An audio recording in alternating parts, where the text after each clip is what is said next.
성도 여러분, 안녕하세요. 5월 16일 목요일 아침 말씀 시간입니다. 오늘 함께 하실 하나님 말씀은 사도행전 7장 54절에서 8장 8절까지 말씀입니다.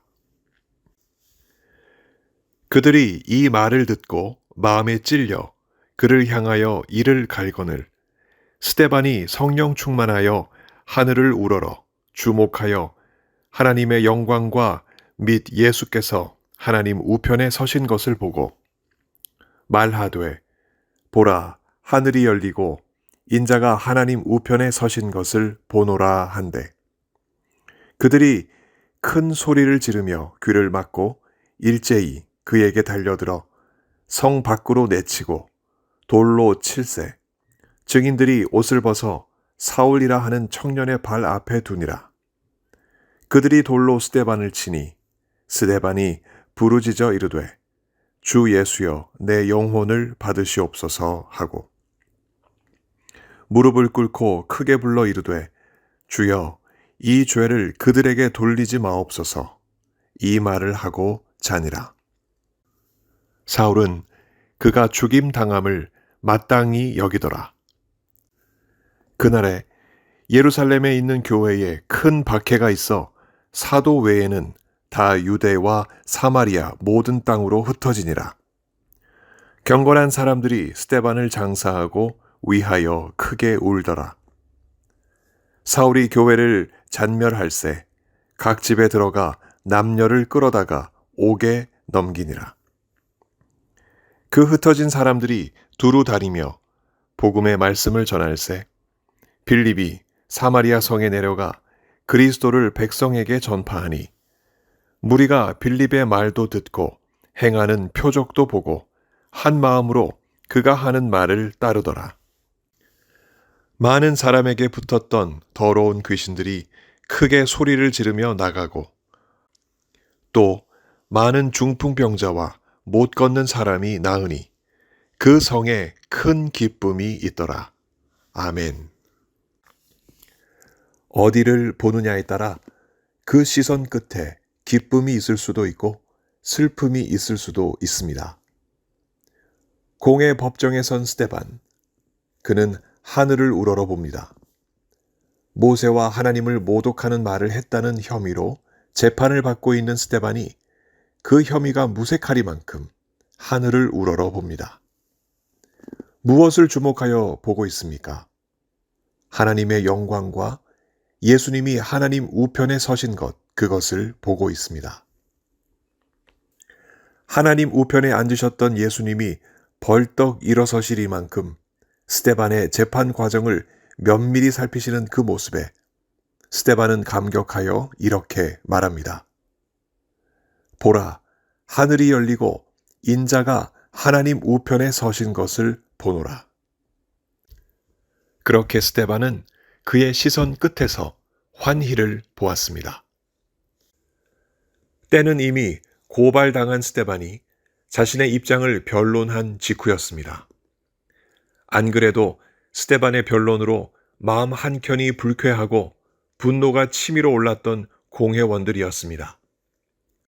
그런데 불에 기름을 퍼붓듯 하늘을 우러러 보며 하나님의 영광과 예수께서 하나님 우편에 서신 것을 열린 하늘을 통해 본다는 스데반의 주장에 그 자리에 있던 공회원을 비롯한 대다수의 유대인들은 경악하고 이성을 잃고 폭발했습니다. 큰 소리를 지르며 귀를 막고 일제히 스데반에게 달려들어 스데반을 성 밖으로 내쳤습니다.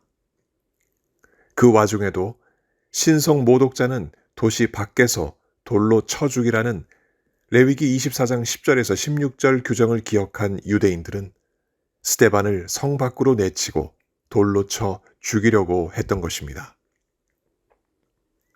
그들은 스데반이 죽을 죄를 범했다는 사실에 증인이 되기 위하여 자신들의 옷을 벗어 사울이라는 청년 그 발 앞에 두고 결국 스데반에게 돌을 던지기 시작했습니다. 돌에 맞아 피투성이가 되어가던 스데반은 그 고통 속에서 이렇게 부르짖었습니다. 주 예수여, 내 영혼을 받으시옵소서.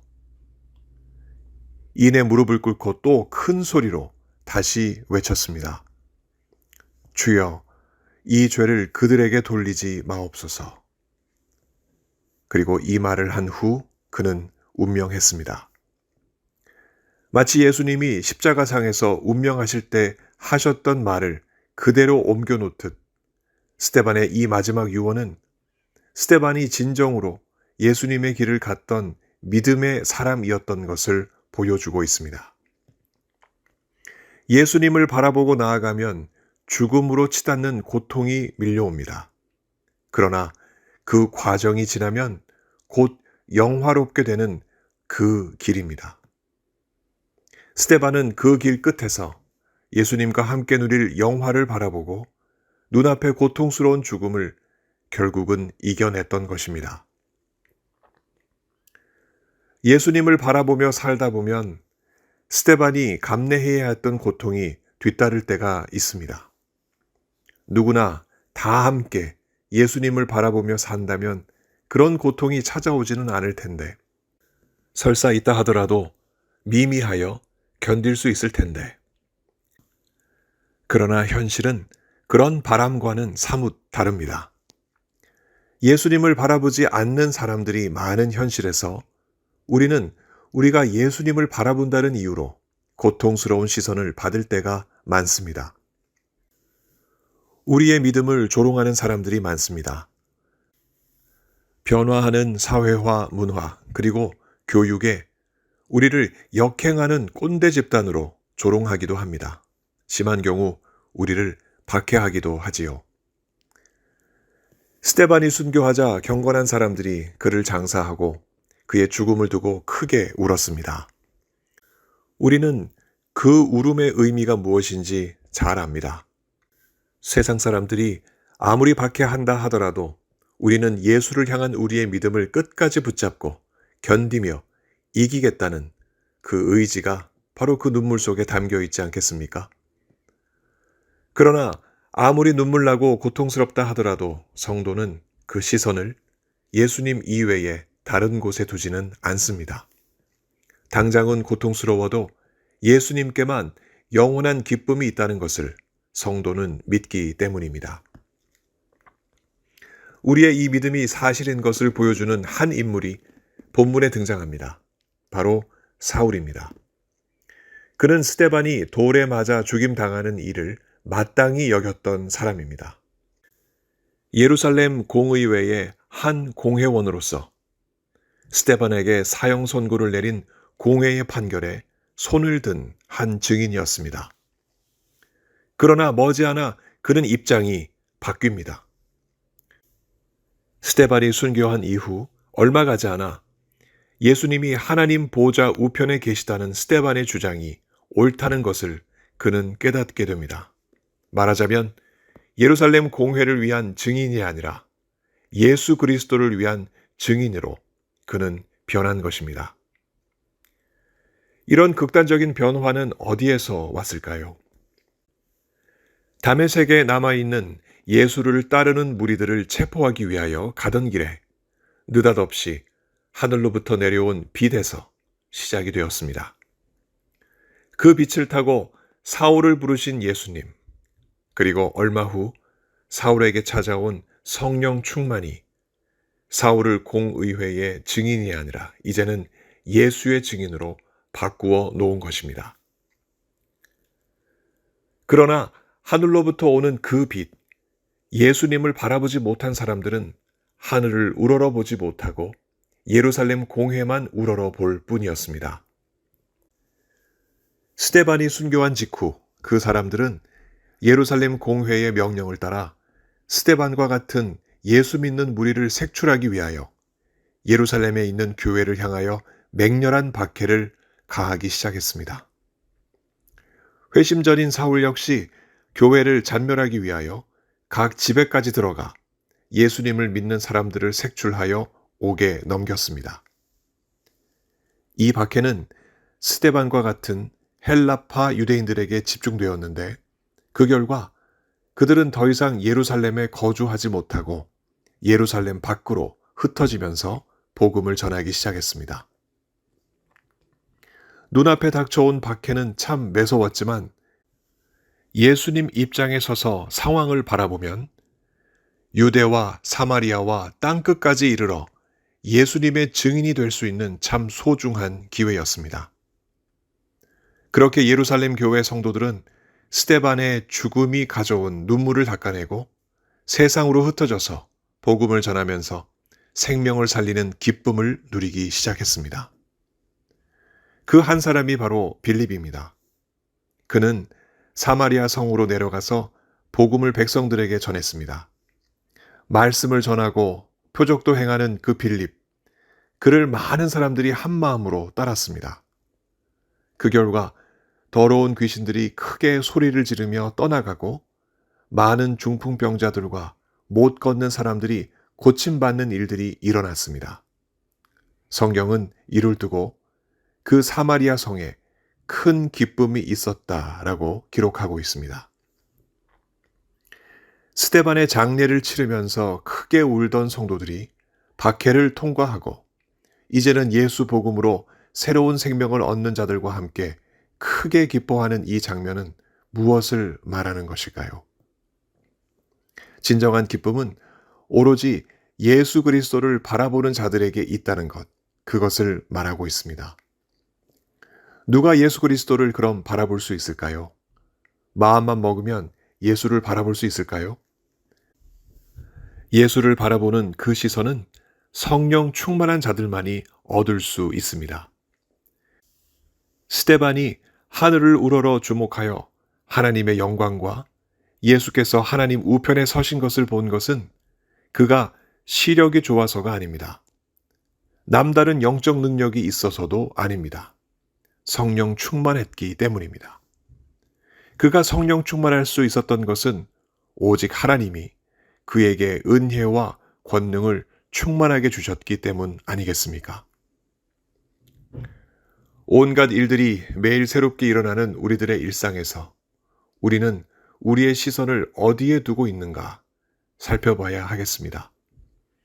예루살렘 공회와 같은 권위 있는 무리들의 손가락 끝만을 집중하여 보고 있는가?